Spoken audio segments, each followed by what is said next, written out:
ज्यादातर जो धार्मिक स्कॉलर हैं उनका जो लेक्चर होता है, प्रवचन होता है, वो सत्य की दुहाई देते हैं कि हमें सत्य की तरफ आना चाहिए, हमें सत्य बात मानना चाहिए, या हम खुद सत्य पे चल रहे हैं, या सत्य ही है सब कुछ।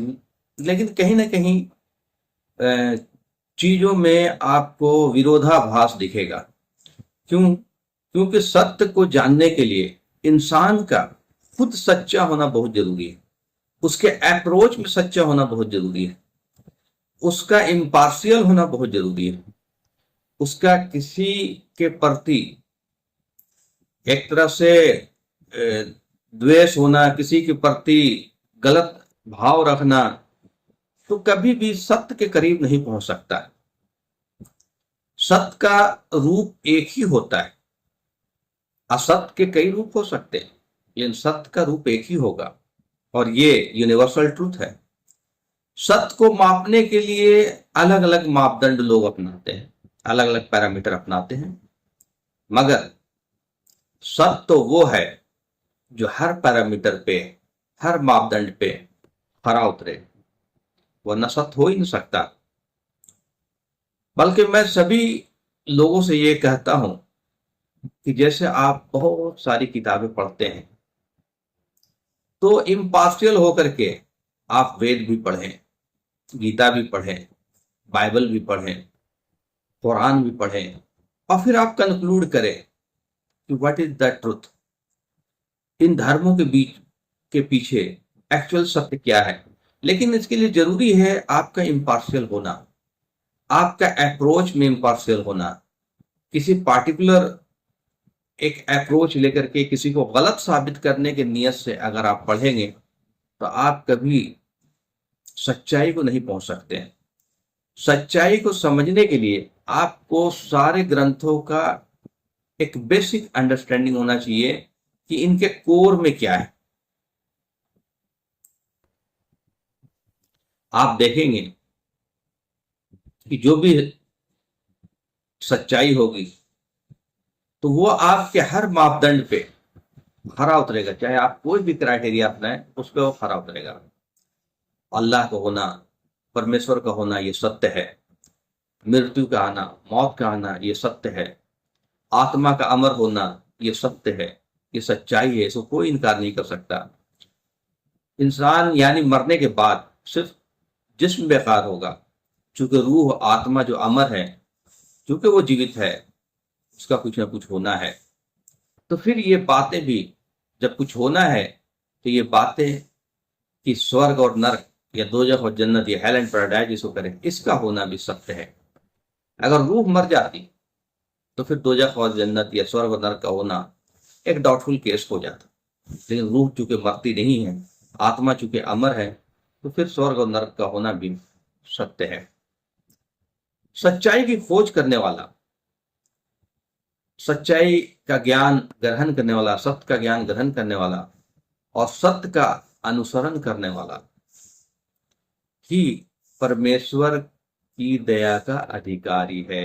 जाहिर सी बात है, आप अगर सच की खोज करेंगे, तो आप अल्लाह तक, परमेश्वर तक पहुंच जाएंगे। आप उनको एक्चुअल जो डिफिनेशन है वो समझ पाएंगे। ईश्वर, परमेश्वर, अल्लाह का जो मकसद है क्रिएशन का, इंसानों को उसने क्यों बनाया, वो समझ पाएंगे। अपनी सिचुएशन को अल्लाह से को रिलेट कर पाएंगे, अपनी जिंदगी का मकसद समझ पाएंगे। तो जाहिर सी बात है, फिर हम अल्लाह के ओबीडियंट बन जाएंगे, परमेश्वर को ओबीडियंट बन जाएंगे। और जब हम परमेश्वर के, अल्लाह को ओबीडियंट बन जाएंगे, तो ये जाहिर सी बात है कि हम इनाम के भी हकदार होंगे।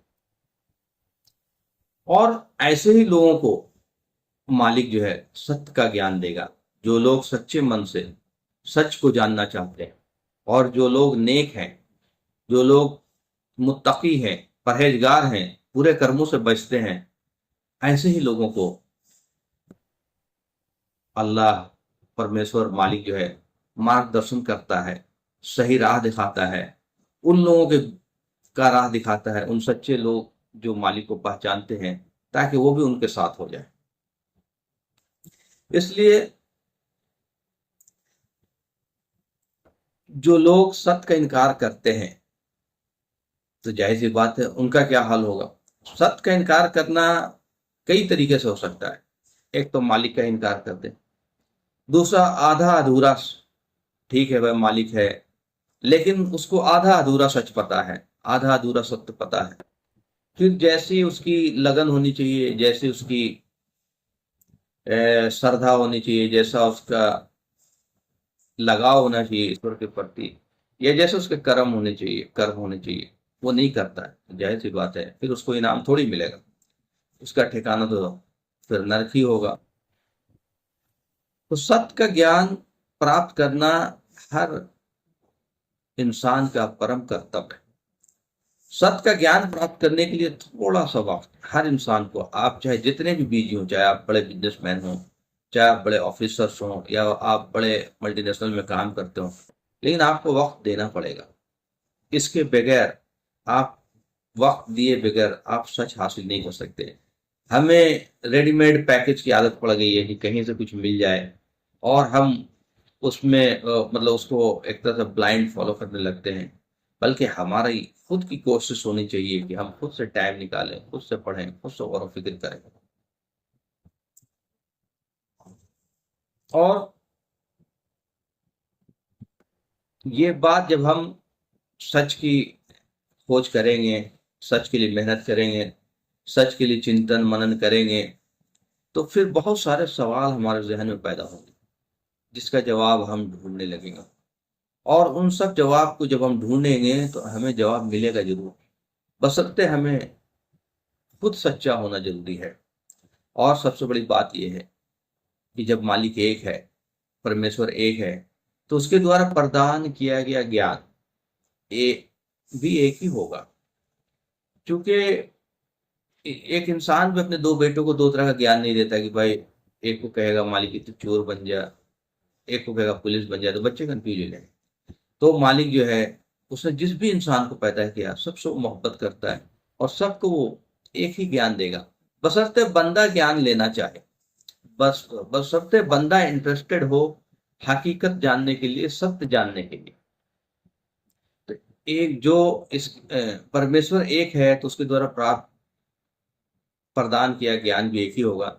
इसलिए जो मौलिक ज्ञान है, जो बेसिक ज्ञान है, आप देखेंगे कि जितने भी हॉली बुक्स हैं वो एक, उसमें एक ही है और हो ही नहीं सकता। एक क्या है, सब में आपको एक मालिक के होने का कंसेप्ट मिलेगा, अच्छे कर्म का कंसेप्ट मिलेगा, अच्छे deed, good deeds, righteous deeds का कर्म मिलेगा, बुरे कर्मों से बचने का इंस्ट्रक्शंस मिलेगा, और अच्छी बात करने का इंस्ट्रक्शंस मिलेगा, और पेशेंस का, सब्र का इंस्ट्रक्शंस मिलेगा। तो ये आप देखेंगे कि कोर ऑफ टीचिंग एक ही है। तो इसी के लिए मालिक ने हमेशा से दूतों को इस धरती पे, इंसानों में से इंसानों को चुना, उनको दूत बनाया, ज्ञान दिया, और उन्हें कहा कि मेरी इस ज्ञान को फैलाओ। उसी क्रम में हम मोहम्मद सल्लल्लाहु अलैहि वसल्लम को भी मानते हैं जो आखिरी दूत है। वो परमेश्वर नहीं है, ईश्वर नहीं है, अल्लाह नहीं है, क्योंकि अल्लाह, ईश्वर की पहचान सबसे बड़ी ये है कि वो ईश्वर जो है, अल्लाह जो अजन्मा है, वो जीवन मृत्यु से परे है। लेकिन जो भी दुनिया में इंसान के रूप में जन्म लिया, वो जन्मा नहीं है, उसे जीवन दी ही, उसे मौत आया और वो चले गए।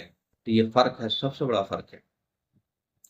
तो सत्य जो है, सत्य ही परमेश्वर की पहचान है, सत्य ही लाइट है, सत्य से ही इनलाइटमेंट है, सत्य से ही सुकून मिलेगा, सुख शांति, और सत्य से ही स्वर्ग की प्राप्ति होगी।